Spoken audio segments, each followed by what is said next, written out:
Ke informasi pertama di Kompas Petang, dua komisioner Komisi Pemberantasan Korupsi hari ini diperiksa Dewan Pengawas KPK terkait dugaan pelanggaran etik Ketua KPK Firly Bahuri.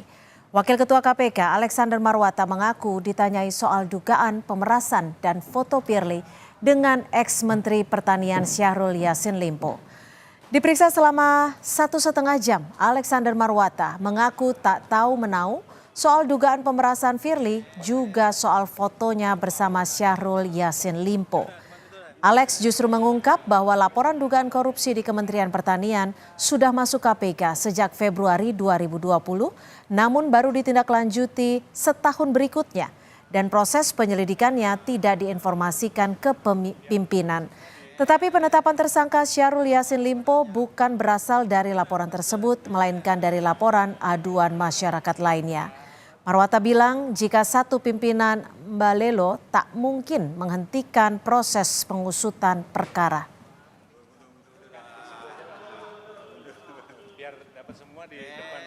Pimpinan itu kan 5, kolektif kolegial, ya kan seperti itu.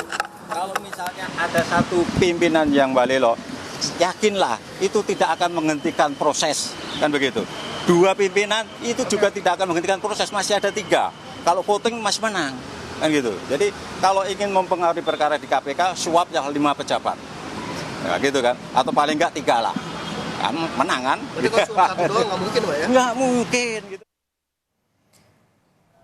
Selain Alexander Marwata, hari ini Dewan Pengawas KPK memeriksa Johanis Tanak terkait dugaan pemerasan yang dilakukan Ketua KPK Firly Bahuri terhadap mantan Mentan Syahrul Yassin Limpo.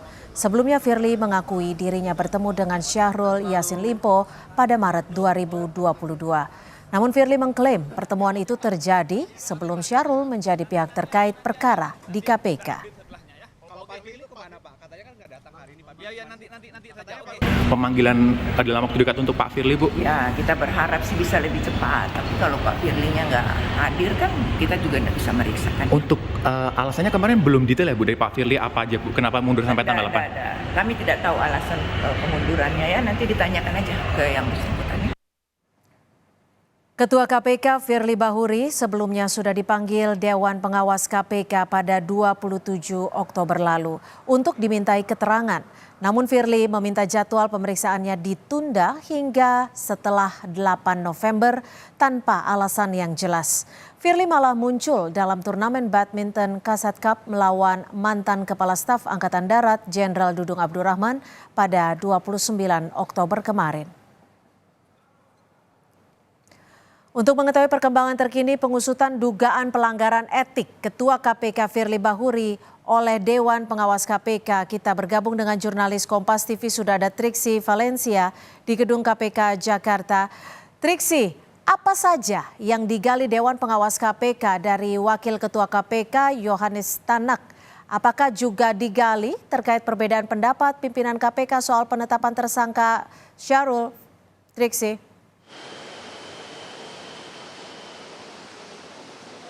Ya, Cynthia, terkait dengan pemeriksaan terhadap pimpinan KPK yang lain, dalam hal ini adalah Johanis Tanak. Sebelumnya akan kami sampaikan bahwa dari Dewan Pengawas menyampaikan sudah selesai pemeriksaan terhadap Johanis Tanak ini sekitar pukul 15.20 waktu Indonesia bagian Barat. Akan tetapi kami awak media yang memang sudah menunggu sejak tadi pagi di tempat ini sama sekali tidak melihat baik dari Johanis Tanak masuk ke dalam untuk memenuhi panggilan untuk klarifikasi maupun juga memberikan keterangan terhadap Dewan Pengawas, maupun juga seusai dari memberikan klarifikasi. Lalu kami menjaga di beberapa pintu memang tidak terlihat adanya Johanis Tanak yang keluar dari gedung KPK ini untuk kemudian bisa menyampaikan statement ihwal apa saja yang digali dari pemeriksaan ataupun juga klarifikasi bersama dengan Dewan Pengawas. Namun Cynthia, yang bisa kami sampaikan adalah bagaimana apa yang disampaikan oleh Alexander Marwata selaku Wakil Ketua KPK yang pada hari ini juga memberikan klarifikasi terhadap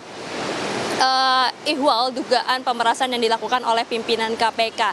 Yakni tadi ada beberapa hal yang disampaikan. Pertama adalah terkait dengan pemerasan yang menyampaikan bahwa dirinya tidak mengetahui terkait dengan peristiwa tersebut. Lalu ada lagi hal yang ditanyai atau didalami adalah terkait dengan pertemuan antara pimpinan KPK Firly Bahuri dengan mantan Menteri Pertanian Syahrul Yassin Limpo.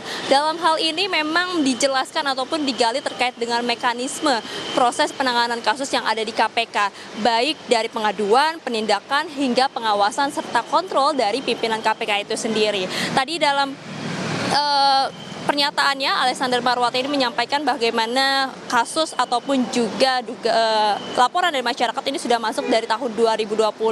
Namun memang baru masuk ke dalam penelaahan ataupun juga pengumpulan informasi pada tahun 2021, lalu berlanjut lagi pada tahun 2022 ini terkait dengan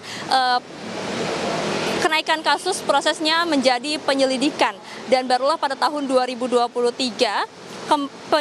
KPK membuka penyelidikan kembali pada pada Januari 2023 hingga kemudian penyidikan pada September 2023. Memang kalau melihat bagaimana timelinenya tadi yang juga diceritakan oleh Alexander Marwata, kalau kita mengacu dari pernyataan Firly Bahuri terhadap pertemuan keduanya dalam dokumentasi foto, dikatakan pertemuan itu terjadi pada Maret 2022. Akan tapi kalau tadi disampaikan oleh Alexander Marwata bahwa memang ternyata sudah ada laporan dari tahun 2020. Nah, ini juga disampaikan bahwa sebenarnya semua laporan yang masuk kepada KPK tidak serta-merta langsung disampaikan kepada pimpinan KPK. Itu tadi setidaknya yang kami garis bawahi dari pernyataan yang disampaikan oleh Alexander Marwata. Pimpinan KPK baru menerima laporan ataupun juga mengerti terkait dengan laporan-laporan yang sedang didalami oleh penyidik KPK ini setelah masuk ke beberapa tahap, seperti misalnya sudah ditemukan alat bukti ataupun juga sudah bisa menetapkan tersangka maupun juga ketika sudah bisa dilakukan gelar perkara. Inilah baru diketahui oleh pimpinan KPK terkait dengan laporan-laporan yang masuk ataupun juga laporan yang sedang diproses oleh pimpinan KPK. Itu setidaknya yang disampaikan oleh Alexander Marwata usai dari pemeriksaan ataupun juga klarifikasi di Dewas. Cynthia. Baik, terima kasih Triksi Valencia melaporkan langsung dari gedung KPK Jakarta.